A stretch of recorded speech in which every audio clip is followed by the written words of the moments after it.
சுவாமின்னு சொல்றதே இல்லையா? அந்த இடத்துக்கு மேல் பக்கம் கோலாத காடா கம்மா?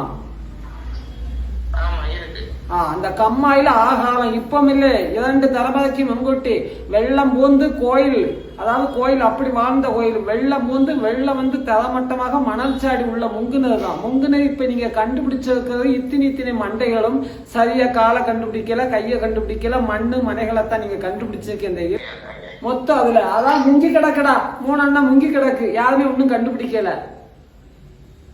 தன்னந்தனியா தெரிவது 2 அம்மனு கேட்டியா? மீண்டு சிவசக்தி விளாண்ட ஈஸ்வரி ரமநாயகி ஆனா பிறந்தவன் ஆண் தெய்வங்கள் வந்து பெண்ணு 2, ஆணு 4 பேர் இப்ப வெளியில தலை தெரியுதுடா. தலை தெரியாத பீடங்கள் 3 அண்ணா உள்ள முங்கி கிடக்குடா. இப்படின்னு இருக்கியா? நம்ம நீயும் வந்து ஐயாவும் வந்தா மத்திய சர்க்கார் மக்கள் 10-50 மக்களையும் கூப்பிட்டு நம்ம டக்குன்னு கையை காட்டலாம்யா.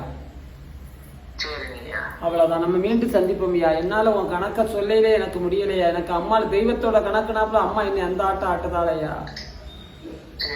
நீங்க சொல்றது வந்து ஒரு வார்த்தை பேசல. நீங்க சொன்ன 4 பேருமே என் கண்ணால நான் பார்த்தவங்க.